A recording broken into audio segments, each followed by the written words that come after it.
afternoon, everybody. This is Robin Ayub from the Localization Fireside Chat, and welcome to another episode and another recording. Today, we are recording episode number 80, believe it or not. And I'm honored to have with me my guest and my good friend of the industry, good friend of our company here. We've known Henry for many years, Henry Dotterer. Welcome to the show. Welcome to the episode. Glad to have you with us. For those who are not familiar with Henry Dotterer, Henry is the brain behind pros.com, and pros.com is the umbrella that actually host and have as a community all the freelance networks or the freelancers around the world. Pros has been the cornerstone of our industry since the inception of the industry, since there was an industry to be recognized 20, 30 years ago. And Henry, welcome to the show. Welcome to the conversation. It's an unbiased, unfiltered conversation. And I'm looking so forward to having this dialogue with you today. I've heard a lot about you personally. I've known Pros for many, many years. And this is a special episode for me personally. So welcome to the show. And like we say on this channel, Henry, everybody's got a story. And the story goes in three types of stories. One is you came across this idea by accident. You came to it by somebody recommended to you, or some people are saying, I've came across this industry, a happy accident. So I'll leave it up to you. Please introduce yourself and tell us a little bit about yourself and your localization story. Okay. Well, thanks very much for having me, Robin. My story, I was an engineer. I graduated from MIT. They had a Japan program, and, thinking about going into the workforce and just doing that, let me say, versus having an adventure, I chose to have an adventure. I went to Japan, and while there, I worked for Nissan, the car company. And while there, I found that I really enjoyed learning the language. And I came back and worked for Motorola in the U.S. as an engineer also, but it was kind of eating away at me. I wanted to, I enjoyed language more. And I wasn't a very good engineer. After we finished the product, we did an engine control unit for Honda. It was a Japanese customer. I thought, I'm going to make a move. I decided I had saved up some money. I went and I traveled around the world as a backpacker. I went in an easterly direction around the globe. It was a wonderful experience. And, just to take in all the different cultures, that was 1995, all the different people and places and sights and sounds and scents and foods, and just to get a taste of the richness of the world. Really enjoyed it. Thought I want to go into language. So I went back to Japan after the Japan program and started freelancing. I did different things. I was teaching. I was an extra in movies. I gave, teaching English, but also teaching presentation classes for global companies, worked in a consulting firm, these sorts of things, and started copywriting and translating. So, I guess I came into the freelancing world and the language world at the same time and loved both. Around 1997, an idea hit me. The internet was around, and I knew it was important. Actually, a friend at Motorola had shown me the internet for the first time just before I left on my world trip. And it was in my head. I was thinking, wow, what an amazing thing. And so when I landed and got settled and started freelancing, I started thinking, how could we use that internet to give people a chance to share in this wonderful lifestyle that I was enjoying of freelancing? So myself and some others started to develop this concept of a site for professional freelancers. We called it pros.com, as in professionals. PROS was taken. Although it was early enough, you could check. I wonder if PROS is taken. It was taken. PROZ was not taken. So we took that. Yeah. The rest is the history of pros.com. Absolutely. And thanks for one of my questions was going to be for you is how did the idea came about? And you already illustrated that. Now, as everybody, who's got ideas, who's want to develop those ideas, they run through obviously some challenges. I'm going to take you back down memory lane a little bit here, Henry. What do you think the challenges, if you remember any, in launching this idea? So, and by the way, it's great timing. It's your 80th podcast. It was our 20th birthday this week. Great, excellent. We just had a celebration yesterday too. Happy anniversary. Yeah, thank you. So, yeah, in fact, the idea hit me, believe it or not. It doesn't usually happen. And I say this and I hesitate to say it because people think I'm making up a founder story or something, but it actually came to me in a dream. I had been intensively studying the internet, everything I could find on it, and different point systems and different reward systems, and was spending a lot of time thinking about that. And working as a translator, I was participating in this mailing list called the Honyaku mailing list, where people would help each other with tough terms. And, sometimes people would come in and recruit translators there. And I guess, I don't know, my brain kind of melded that together. And in a dream, I actually had an idea for the coreofpros.com, which is, it's kind of a mix between collaboration and competition, let me say.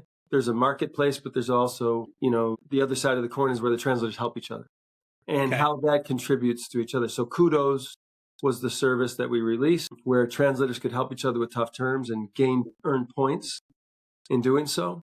And those points would influence your position in the directory. And that's what I woke up thinking of. And I sat there, it was a Saturday, and I sat there for like 2 hours thinking of all the implications of that and envisioning what might come out of that, a community of translators, that would be the place that agencies would go to recruit linguists and so on, that you'd have this global community and maybe you'd have events, and kind of thought through all that, which was possible, I think, for a knowledgeable person to do at the time and think, why wouldn't that exist? I think it will. And I gave a presentation about that in a group I was a member of in Japan called Content Developers of Japan, Code J, that had programmers, writers, translators, designers. And I thought, should I share the idea, not share the idea? I thought I was onto something. And I decided just to share it openly. And I didn't know, I gave my presentation 45 minutes, whatever it was, and just all the details that I could imagine. And this was a time eBay was out, but there wasn't much else in terms of like person to person. It was all kind of company to person. And I didn't know how it would be received. I don't know. I thought they're quiet, they're listening. I think it might be, or maybe they're being polite. And I finished and I said, if anyone's interested, I don't have a team. It's just an idea. If anyone's interested in doing this together with me, come down. It was a, sloped room, and just a bunch of people stood up and started coming down. I thought, wow. And then one of them said, well, this has to happen. I mean, the way you've broken it down, this is going to happen. It's exciting. So that was the founding team. And I would say I didn't feel the challenges were just making it work. The programming, and it wasn't, it was a little bit like shooting fish in a barrel back then. Is that the expression? Yeah, it was fairly easy to scoop them out. So yeah, and it was a great team of people, multicultural people that could get it. We went online in April of '99, and I guess I went to some friends, the people that I had in mind as we developed it, a designer, a programmer, a translator, a copywriter, people that should, here was a site that was going to help freelancers. It was going to be a place you could build a track record, collaborate with other freelancers, find clients. And really no one understood what the heck it was. They looked at it. It was made for them, and it didn't speak to them at all. I think we were trying to be too general. So we'd have to say like doers, and because you couldn't say translators, you'd have to say service providers. And a lot of this language was not common back then. Even freelancers, if you told the person walking down the street, I'm a freelancer, they go, oh, you're a writer? Like freelancer was associated with writing, at least in the circles I was in. And anyway, that didn't work. And so like for 4 months, it set fairly. We do have some members even to this day who found the site and registered in those 4 months. But I finally made the decision in August of that year to just let's go specific to what I know best, the language industry, translators. And once we switched the language to say translators, it just started taking off. It's really been busy ever since. The challenges have evolved over the years. Nowadays, it's tough to get people's attention. I mean, just because something works, it's got to have a nice brand. It's got to be fast. It's got to be everything else. It's got to be cool. So, the challenge has changed. But, in serving freelancers, in deciding to serve freelancers, there aren't too many companies that make that their main thing. So, we've had that in a way, it feels like to ourselves. Yeah. Now, Henry, this is wonderful because it sounds like you started something, you've crystallized the idea, you've developed it, you've learned from the development early on, and that whole thing, early adoption, I guess, that everybody struggles with, the brand new ideas. You overcame that by as as you started transforming the idea into what it is today. I'm assuming since, it launched in 1989, you mentioned. And so from 99, sorry, from 1999 throughout the years, the system has evolved and it became system, right? So you started in a website, which I'm assuming it became more intricate system of applications, etc. So talk a little bit about the evolution from where you started to where you are right now. So what does it look like now versus where you were before? The company or the site or both? No, the technology part. The technology part. Okay, so the technology, I mean, back then was much simpler. I mean, web programming was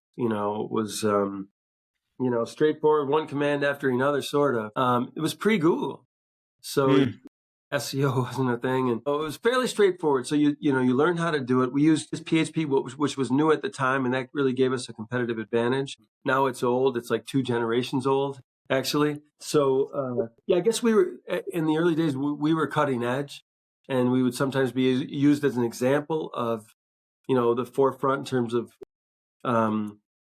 user experience on the web. We were one of the top 2,000 websites on the internet, and at one point, I didn't know of a bigger global community. That's how early we were.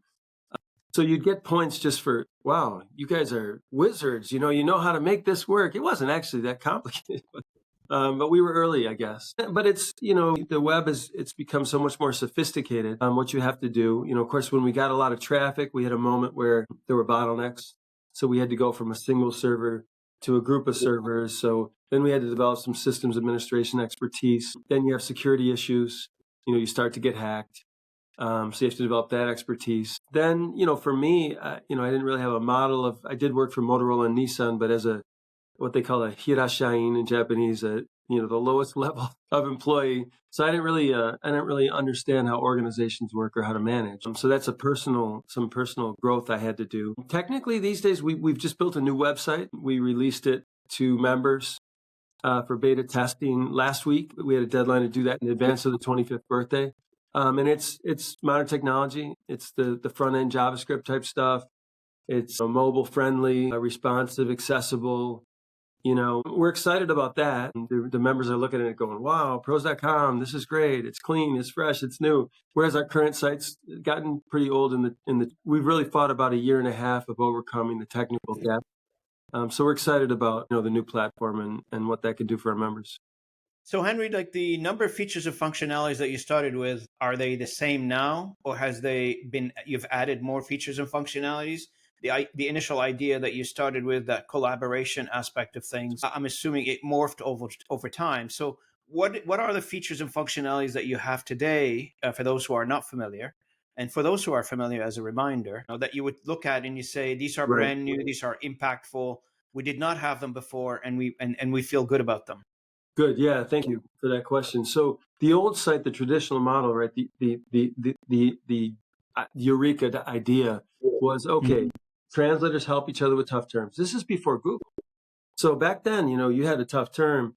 If you didn't have the dictionary for that field, you might have to call someone. It was very difficult. I mean, we had the Honyaka mailing list, but translators help each other with tough terms. They get points assigned to that niche. So I'm gaining points in Japanese to English automotive. Now, when you search the directory, that gets sorted according to the points earned in that niche. So who comes to the top? Those who have helped other translators in that niche. So that made us the best directory on the internet. And that was enough. So people would post jobs or search the directory. They'd match and go off and do their thing. And I decided, as a freelancer, to adopt a business model that is what I would want. Let me have the client, let me interact with them directly, and you're out of the equation. And I'll pay a yearly fee. That's how we did it. And it's still how we do it. The members, our customers are the freelancers. So they've paid, and that really puts us in a great position. Since we're working for them, we don't have to hide their identity. We don't, there's just a lot we can do that maybe other services can't do, because we're already paid by the freelancer who we work on behalf of as their agent. Now it's evolved, more and more people expect more than, sort of a Craigslist experience of here's the posting and a bunch of stuff starts coming in. That's still mostly how people are using pros, but the faster growing aspects, the curve, and it's probably transitioned by now, I guess. The bigger thing is, there's more support for the rest of the project lifecycle. So it's not just meet and jump off. So we have a payment service called ProsPay, and that's growing quite a bit. Ironically, by inserting ourselves in the payment process, it in many cases winds up better for everyone. The freelancer can pay, we've learned, we've become expert in paying people in different regions in the way that they prefer and works well for them. So someone in Egypt doesn't have to get paid by PayPal just because the US customer, wants to pay that way. And, when that happens, they lose on the exchange. Maybe they can't even take it out because of the PayPal restrictions in that country. But the client's going, hey, we can only hire freelancers that use PayPal. So we get in the middle and go, okay, hey, in Africa, you can be paid with M-Pesa, or here you can be paid with crypto. Here you can be paid. So we stay on top of what's working where now, and we can save a lot on currency and fees. And at the end of the day, even though we're in the middle, the freelancer gets more. We also offer advances for, we're able to assess the credit worthiness of the payer because of our Blue Board. We have relationships in many cases with the LSPs who are paying. So we do extend credit. And so we can take payment by credit card or however the LSP pays. And in the meantime, pay the freelancers, even in advance. When a payment is due at the end of next month, we can, if they request it, we can pay them now for a fee. So that's one of the new things. Another thing we do is we have platforms where the project can be carried out. So instead of finding a freelancer, you can post the project, get quotes, get it done within the platform without regard to who's doing it. And that's yet another way to meet freelancers. Again, I think the LSPs and platforms that offer this service won't do what we do, which is, here's the freelancer that just did your job. Feel free to work with them directly or bring them into your own system. And that's why we continue to be a tool for LSPs, and not a competitor to that. Absolutely. And Henry, it doesn't, we can't escape the fact that since the inception of Pros till now, there has been a wave of collaborative tools that has been created, right? So, outside of our industry, right? So I'm talking about LinkedIn came about and, Instagram, now you have Telegram channels, you got WhatsApp, people are communicating a lot more, but you still have ProZ.com as the center point when it comes to the language industry. Although the other tools are fundamentally available to anybody and everybody can participate in them. And the draw here is that community that you've created and under one roof, under one umbrella, under one system, which is pros.com. And, 25-year celebration doesn't go unnoticed, and nobody lasts 25 years in any business unless they're doing something right. So, from your perspective, what is next at this point? Well, what's gotten us here and what continues to be the strategy is just to our mission, which is, the way we state it, we empower freelancers and language professionals to achieve their business objectives. So that would include freelancers and then LSP professionals, project managers, vendor managers, LSP owners, and so on. So that's just what we do, and that's what we've always done. So when something comes along like LinkedIn, we'll help you use it. Website, we'll help you build it. We just, where it seems like, is this smart for us competitively or not? I just have thrown caution to the wind, as I did in the initial speech, and just said, what's best for our members? That's what we have to do. And we'll keep doing that. So going forward, people say, what about AI? What about, you should adopt AI. To the extent we're involved with AI, it's to bring the power of AI to our members. Yes. Well, what if freelancers go away? Then we go away. Because we're sticking with the game plan. We'll go down with the ship. So yeah, we just keep looking at it going, all right, here's these AI tools. Do freelancers want to, it's $25 a month for our freelancers to pay for a ChatGPT license or a Gemini license or whatever. We said, we'll get an enterprise license and make all three models available to them through a tool and within their membership fee. So that's the way we just keep empowering them with whatever technology comes along. We're using WhatsApp, we're using LinkedIn. I think we have the largest group for translator interpreters on LinkedIn, largest group for translator interpreters on Facebook. We just keep using the things, bringing them to the benefit of our members, and that's what we'll keep doing. We do have, kind of one thing that's new is interpreting is a lot more important within our community now than it was at the start. We were like 85% translation, 15% interpreting. I think the percentage interpreting is more and more significant within our community. And, we do have interpreters now that have direct end clients. And so now in our new version, we'll have direct calling capabilities so that they can have their client they already have. We don't have a sales team or anything like that, but the clients they already have can call through their profile. We'll time it. They can invoice. We'll handle the payment and so on. So again, we're just empowering them in their businesses. So, Henry, let's run through some numbers for those who don't know you 25 years later. Let's talk some statistics. And I'm assuming you remember a few of those numbers. One of them, perhaps, what numbers did you started with? Like when you first started the first year, how many freelancers you had on board? What do you have now? You know, everybody's talking about AI is going to be the end of everything. It seems to be. Some people are pessimistic about it. Some people are optimistic about it. And what did you notice so far with this whole explosion of AI application? You know, is there more freelancers coming online? Are there less freelancers coming online? But give us an idea of the demographics, I guess, of pros. So, we've had about, I actually haven't checked the number lately, but I would guess about 1.6 million people have ever registered at Pros. The number that registers, I'm not sure why. SEO, in terms of SEO, like I say, whereas we were cutting edge some time ago, we have fallen behind technically. And until we release the new site, when we release the new site, I think we'll be ahead technically again. But right now we're behind. Our SEO performance is poor. We're penalized for several things. So even though we have SEO, very poor performance now, we have more registrants than we ever did before. And there's a constant stream of people coming in, multilingual, I want to freelance in the language industry. And we see it from Africa, Asia. I think it's the long tail being reached. And, a lot of these languages aren't that affected yet by AI, or even some of the technologies. And yet they're in demand by clients. So in terms of people interested in being in the industry, it's more per day than ever. In other ways, I do see indications that, people used to, MT comes along in this latest release and they laugh it off or whatever. And a couple of years ago, they stopped laughing it off and then AI came. And there are discussions in the community going, okay, how much time do you think we have left? And that's kind of I guess that's a very common vibe in the discussions, but it's not gone yet. That kind of feeling now. And people start to move. Like I say, there's more interpreting and, it's like, you start to gravitate to what is the human element. Some people have diversified or left the industry, but there are others getting fun projects. I like the projects that you look at and you go, wow. We had someone show us a company demoing a platform, localization YouTube videos, and they do a bunch of cool AI things where they dub and they transcribe and here's these construction guys and there's 8 different characters and they assign a voice and then they kind of give a dashboard or let's say a control panel where maybe one linguist for that language can fix everything. The length of the transcription, the selection of voice for that person, maybe it's not the right accent or, whatever. Just all different things like that can be calibrated. And sometimes you see projects like this and the freelancers say, well, that's fun. I mean, that's not AI making things mundane or it's making it more fun. So we like those. You start to see, those may be paid hourly. So there are adjustments that we're having to make. I don't know.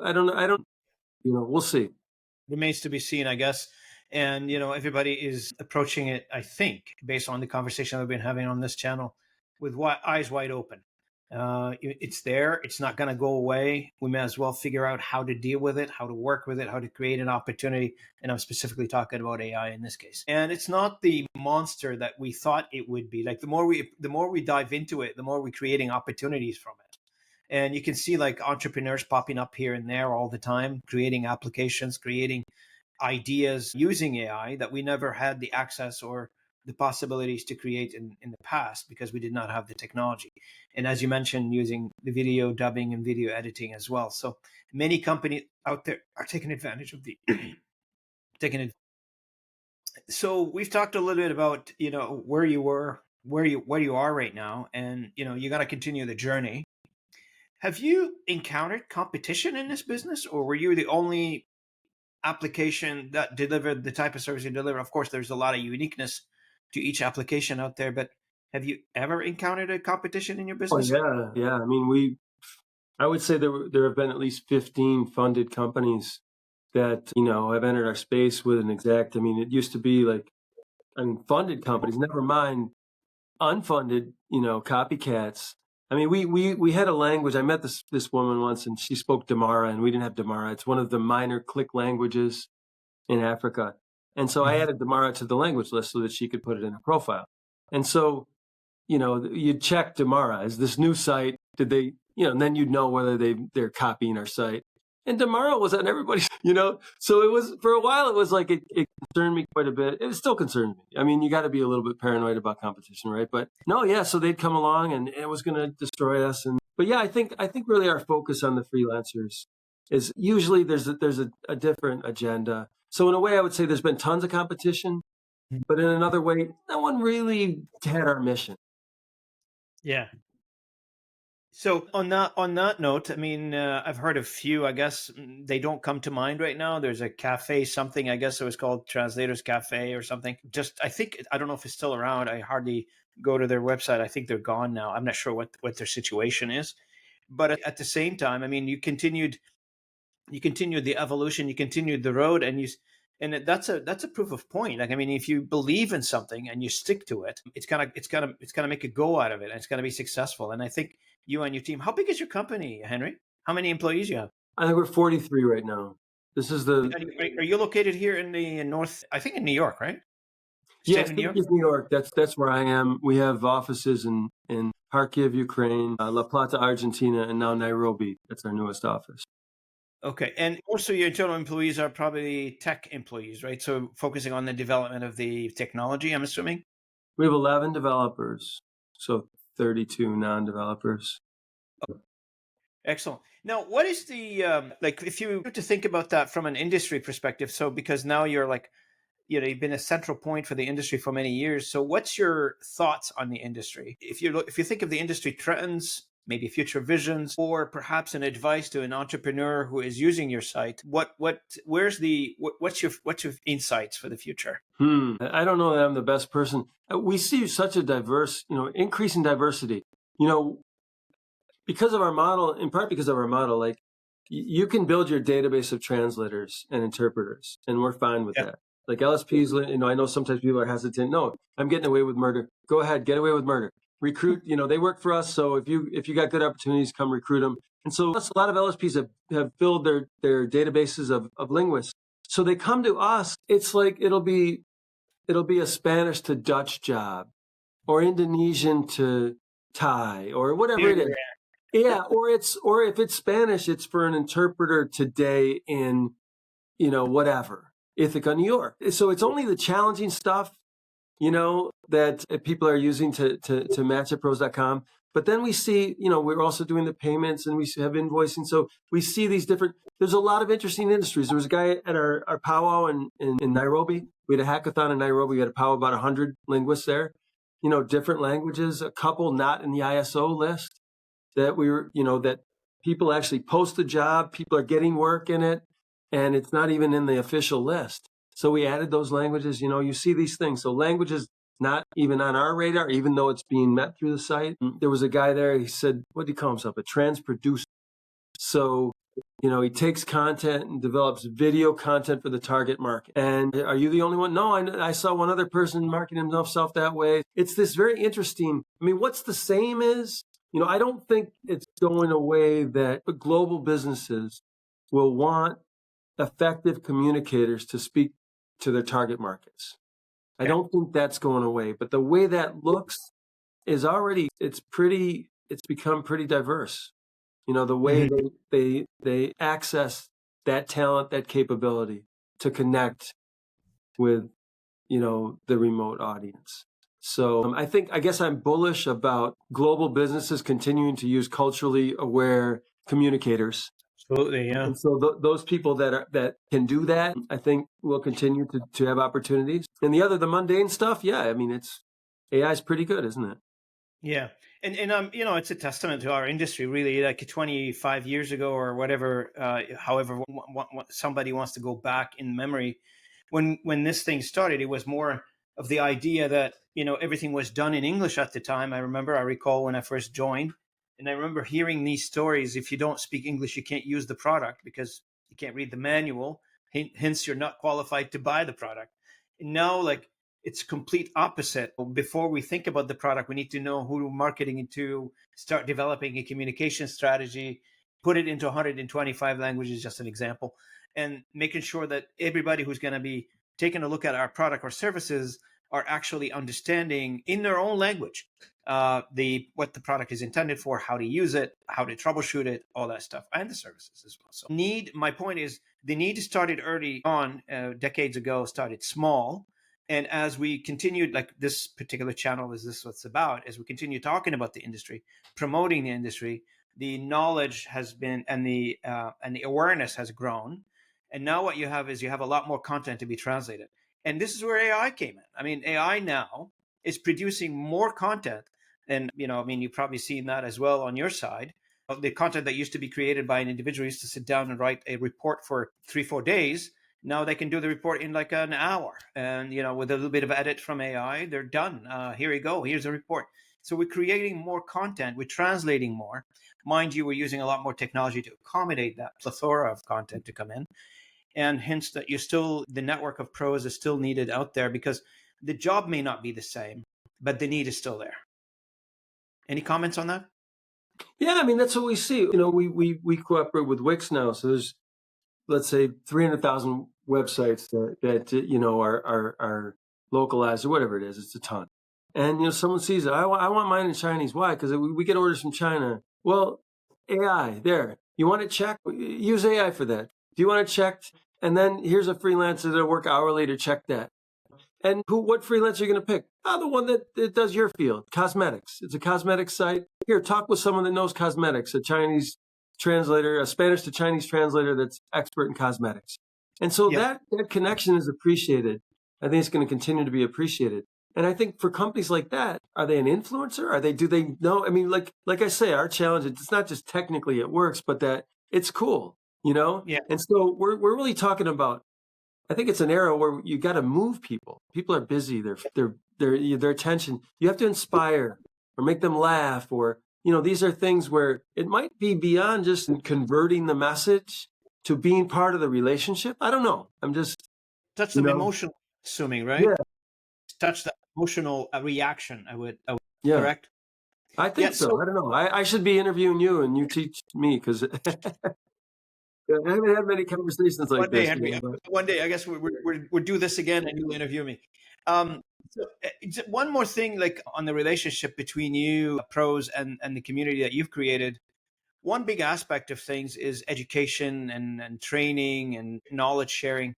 Can you speak to that? Do you have any parts of training development, certification program? Do you support any webinars or learning, or any of these resources do you offer to your customers, I guess? Yeah. We have a training department. We call it empowerment, training tools, events, and certifications. So badges, this sort of thing, to help. The way we look at it, the outsourcers are going to vet.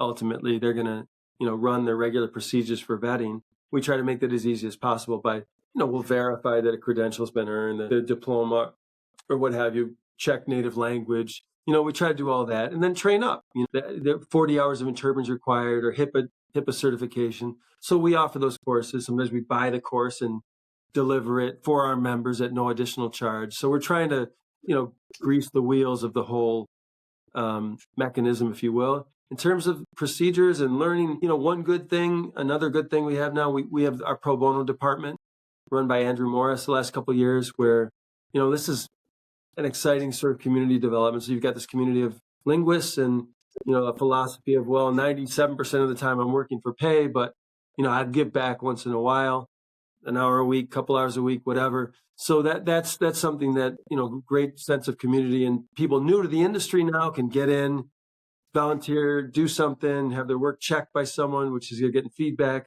learn how it works with, say, project management in the industry and these sorts of things. So yeah, it all sort of comes out of that vibrant community. So, Henry, let's talk a little bit about a pro's organizational structure. Are you still involved heavily in it, or have you, what's your org chart look like? Are you still heavily hands-on, or you have that delegated to your management team? What does it look like from your side, your org chart? Yeah, I'm pretty hands-on. We have a very good team, and people. We've been around long enough that we have some very experienced people that know pros, they know our community, and they know the industry. And we've had some people join recently, experienced elsewhere. So yeah, I feel great about our team. My role take the new website. What was my role? I guess I'm still, maybe I'm involved for the say innovation piece a little bit, and I don't know, less, maybe not necessarily just because of the technical mindset or what have you, but I guess I've been the hub of the communications with the various departments, and we do have, in our business model, once around that core, once we got our members started to ask us for everything they needed, so they understood that we're working for them, and then go, sometimes I don't get paid. I want a board where we can review outsources. Okay, we built that. It's kind of a pain to invoice and the taxes in Europe, and I want an invoicing solution. So we built all these different services, and they were pretty siloed. So we have more than 50 unique services, meetups, and we call them powwows, group buying. We did a lot of these things, in many cases, like we did meetups before there were meetups. We did group buying before there was group buying. So, it's been really fun to have this, creative community asking for stuff too.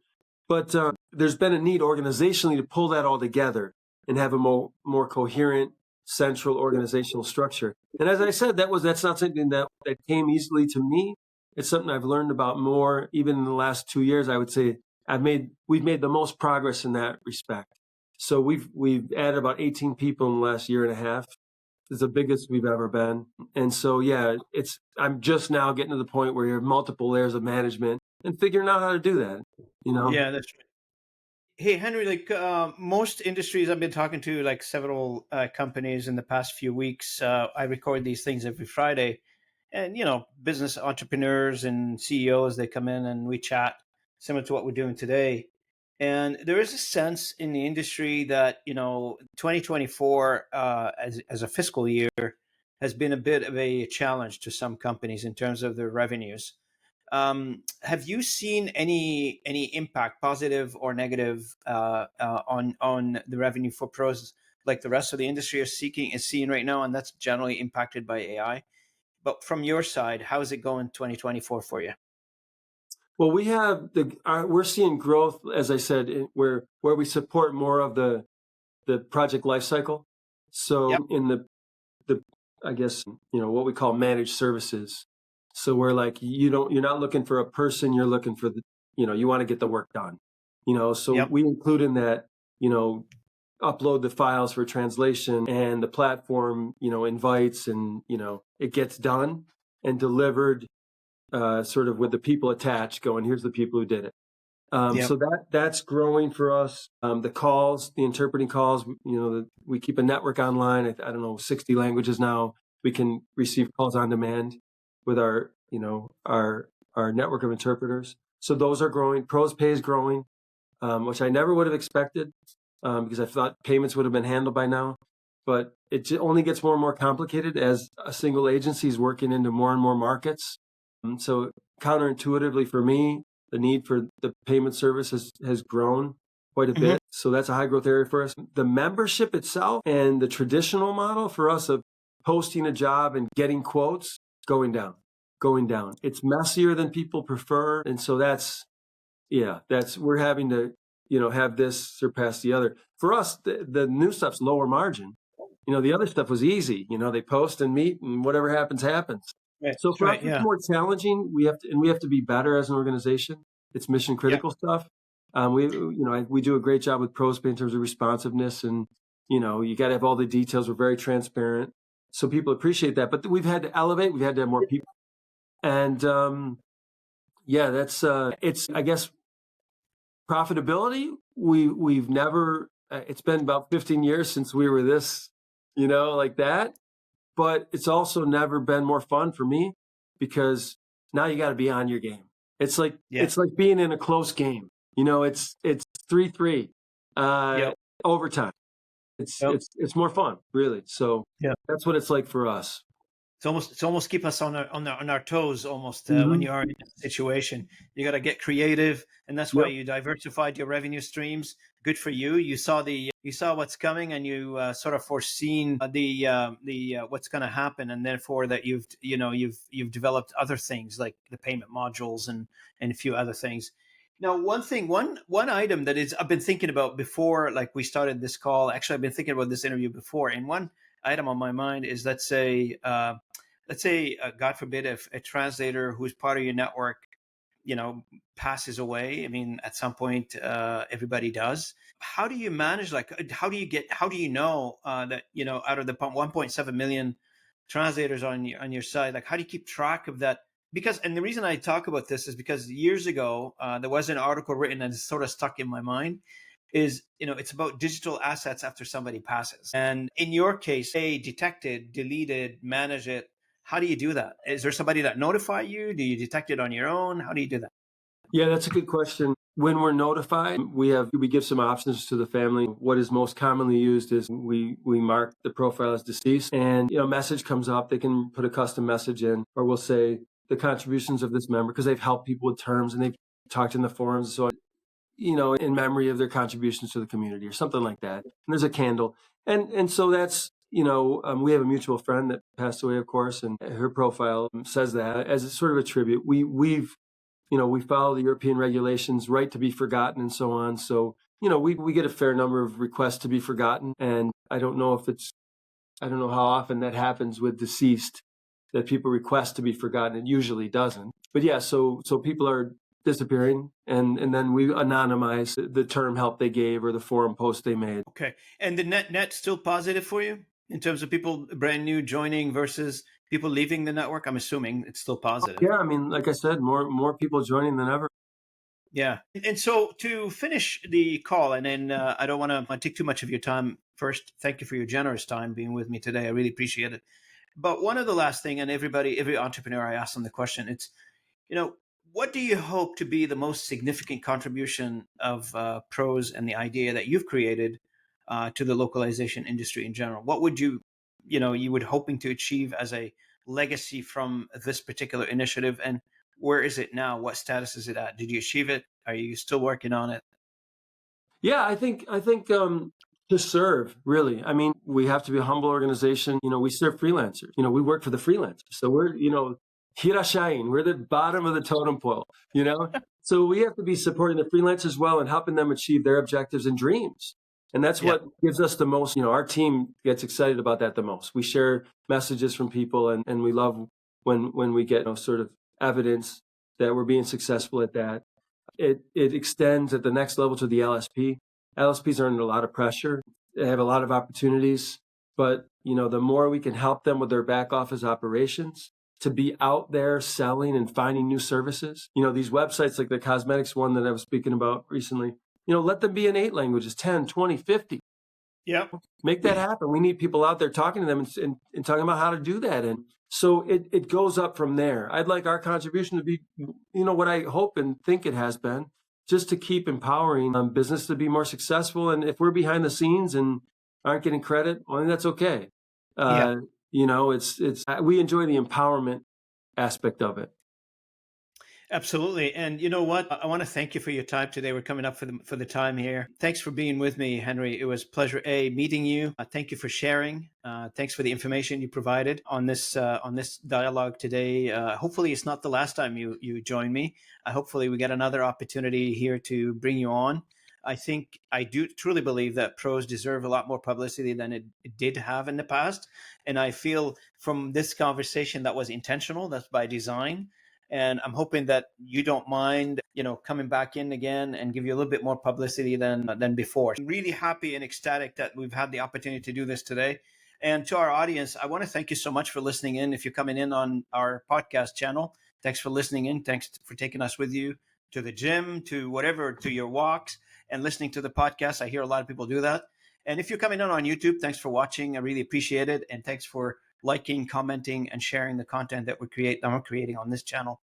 To Henry and the team, congratulations on your 25th anniversary. And thank you again for being with me today. Don't hang up. Just when we finish the recording, we'll continue on with the side conversation for a few minutes.